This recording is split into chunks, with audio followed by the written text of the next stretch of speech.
Hola a todos y a todas, mi nombre es Ángeles Balué, soy la secretaria de Acción Sindical de Confía Madrid. Es la federación que se encarga del sector financiero, empresas consultoras, ingenierías, telemarketing, oficinas y despachos, y quería hablaros un poco de lo que es una mesa de negociación colectiva. Antes de nada, me gustaría hacer una serie de generalidades sobre lo que es la negociación colectiva. Lógicamente, la vida es una negociación continua. Prácticamente nacemos negociando, desde la paga en casa como en los distintos ámbitos de nuestra vida. Entonces, lo que son las mesas de negociación no son distintas en esta filosofía. Se trata de dos partes o más que se reúnen en función de unos intereses para conseguir un acuerdo que sea lo más beneficioso para todos. En esta tesitura, como es lógico, una posición, por ejemplo, inmovilista en una mesa de negociación no tendría mucho sentido, porque el fin de la negociación siempre es poder llegar a un acuerdo, siempre que las circunstancias lo hagan posible. Dicho esto, en las mesas de negociación colectiva hay que tener muy en cuenta lo que son los fondos y las formas. Los fondos siempre referidos en cuanto al manejo de la información que tenemos. Es muy importante conocer la materia. La materia no solo la que vamos a negociar, jornada, salario, clasificación profesional, lo que sea, sino también la legislación que la ampara, porque si bien la legislación para nosotros siempre son condiciones de mínimos, tenemos que conocer esos mínimos para poder seguir a unos objetivos que nos hemos marcado. Respecto a las formas, también es importante porque hay todo un lenguaje alrededor de una mesa de negociación que tenemos que tener en cuenta. Hay técnicas de negociación, habilidades que se llaman. Yo me acuerdo hace muchos años, hice un curso de técnicas de negociación en el que, te explican un poco desde lo que es un lenguaje corporal, el lenguaje gestual, tonos de voz, cómo tienes que presentar una propuesta, etcétera. Que esto también va muy ligado al perfil de las personas. Hay personas con un perfil más negociador que otras, pero también es algo que se va aprendiendo con el tiempo, ¿no? Y con la experiencia que te da las mesas. Es cierto que tampoco hay una receta que valga para todos, porque las mesas de negociación, que están formadas por personas, cada una de características muy distintas, pues al final son las que marcan un poco los ritmos. También decir que en una mesa de negociación colectiva, sea lo que se va a negociar, sea una mesa de convenio colectivo, una mesa de un expediente de regulación de empleo, es muy importante el entorno en el que se desarrolla esta mesa. El entorno económico, por ejemplo, no es lo mismo en un entorno de pleno empleo en el que tú vas a negociar un convenio colectivo en el que presupuestamente tus objetivos van a ser siempre de mejora, que un entorno de crisis brutal, por ejemplo, como el que nos azota ahora, donde el empleo, por desgracia, casi brilla por su ausencia y donde las relaciones son bastante tensas también con las empresas y las patronales, ¿no? Entonces las negociaciones también vienen marcadas por este hecho. Tampoco es lo mismo que la mesa de negociación venga motivada porque las dos partes deciden sentarse porque quieren alcanzar unos acuerdos que mejoren la productividad, la vida en la empresa, etcétera, que mesas propuestas, por ejemplo, en las patronales o en las empresas por lo que es un expediente de regulación de empleo. El marco es muy distinto. A nosotros, obviamente, estas mesas nos cuesta más enfrentarnos a ellas porque tienen un tono dramático que otras mesas no lo tienen.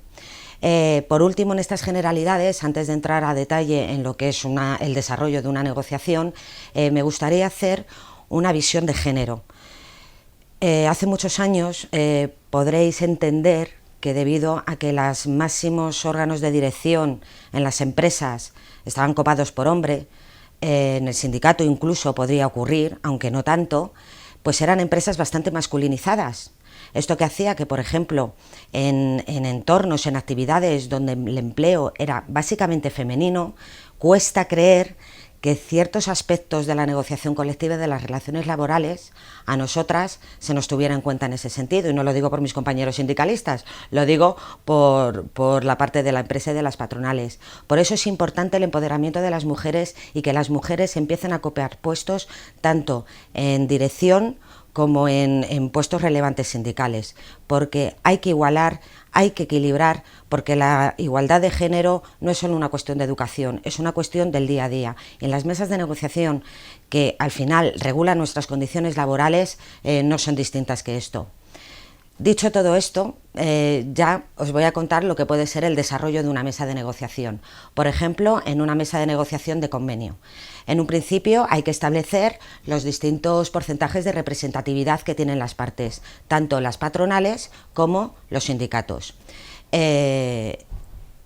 Una vez establecidas estas representaciones, se puede dar por aperturada la mesa, ¿no? En el que entonces ya se establece un objetivo de qué es exactamente lo que pretendemos con esta negociación. Si se trata de una negociación de convenio o si se trata, a petición de la empresa, un expediente de regulación de empleo, una modificación sustancial de condiciones, etcétera. Una vez establecidos los objetivos y los fundamentos de la mesa, es importante calendarizar las reuniones, esto es, establecernos una obligación de reuniones que vamos a mantener para dar una continuidad a la negociación, que la negociación no sea de ya nos veremos en la siguiente, vamos preparando, porque con esta intención nosotros le daremos, como decía, esta continuidad y además podremos no perder la referencia de nuestros objetivos finales y de nuestras propuestas del principio. En el desarrollo de la negociación es importante, como decía en un principio, el conocer el fondo, la materia que vamos a negociar. Y también hay que tener cierta empatía que en ningún momento tampoco nos puede invadir, de forma que podemos desarrollar el síndrome de Estocolmo, por ejemplo. O sea, nosotros tenemos que tener nuestros principios, nuestros objetivos muy claros y de ahí no bajarnos, ¿no? Siempre se puede tener cierta flexibilidad, por esa empatía que os decía, pero esto lo tenemos que tener muy claro. Y esta empatía también porque ante nuestras propuestas, lógicamente la otra parte también va a dar su visión. Entonces nosotros tendremos que contraproponer y dar alternativas. De ahí es muy importante conocer la materia, porque esto nos va a dar muchos recursos para no caer en un bloqueo de la negociación, para no caer incluso en cosas que no tienen sentido, porque puede ocurrir, ¿no?, que estés hablando de una materia pues que no es objeto por la actividad de la empresa o por la actividad del sector donde estás negociando, ¿no? Durante el transcurso de la negociación es muy importante mantener informados a los trabajadores, sea una negociación de nivel de empresa o sea una negociación de ámbito sectorial. En la negociación de empresa la comunicación con los trabajadores es más fácil, es más cercana, estamos negociando en la propia empresa, con lo cual nos podemos dirigir con ellos prácticamente a la salida de cada reunión. En la negociación sectorial, en cambio, necesitamos todos nuestros cuadros sindicales que estén en las empresas. De ahí lo importante que es la extensión sindical para poder transmitir nuestro mensaje y para poder transmitir cuáles son los puntos en los que estamos en la negociación. ¿Por qué? Primero, para dar valor a nuestro trabajo y segundo, porque en caso de llegar a un conflicto en el que la negociación no tenga salida o porque las propuestas que nos hagan para nosotros sean totalmente inasumibles, si tenemos que utilizar otras herramientas de acción sindical, de gestión de conflicto, como puedan ser movilizaciones, concentraciones o asambleas informativas, la gente esté preparada, que no nos pille sin saber qué hacer. Entonces esto es importantísimo. Hay una diferencia entre lo que es la negociación de empresa y la negociación sectorial, que es que en la negociación de empresa, ambas teniendo puntos positivos y puntos negativos, es que en la negociación de empresa sí es muy positivo que el manejo de la información nos resulte más o menos fácil porque estamos en la empresa, somos delegados y delegadas de la misma empresa, con lo cual la información que vamos a manejar está bastante actualizada. También esa cercanía en la mesa de negociación la otra parte la puede utilizar, bien manipulándonos, intentándolo, por supuesto, o bien intentando ponernos a las plantillas en contra.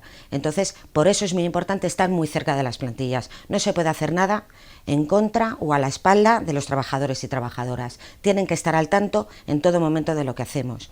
En la negociación sectorial, en cambio, la parte positiva puede ser esa despersonalización, que no vas a tener, entre comillas, ese ataque personal. Pero es verdad que al ser negociaciones con patronales, donde aglutinan intereses de diversas empresas que su situación económica puede ser muy diferente. Las propuestas que hagamos pues tienen que ser bastante amplias, que puedan recoger la idiosincrasia de todas esas empresas.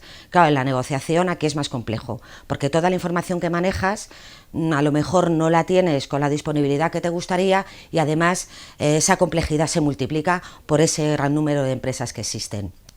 Como decía, hay mesas de negociación, las más desagradables para mi gusto, que son los expedientes de regulación de empleo, las modificaciones sustanciales de condiciones de trabajo, que encima ahora vamos a unos plazos muy determinados de tiempo, muy cortos, en el que tenemos que tomar decisiones y en el que nuestra responsabilidad y el conocimiento que tengamos, tanto de la plantilla como de la empresa, va a ser fundamental. No por esto nos tiene que asustar, porque además una cosa sí tenemos comprobada, que cualquier decisión que tome la empresa siempre va a ser más beneficiosa para las plantillas con nosotros y nosotras que sin nosotros. Entonces, de ahí que es primordial que estemos presentes en este tipo de mesas.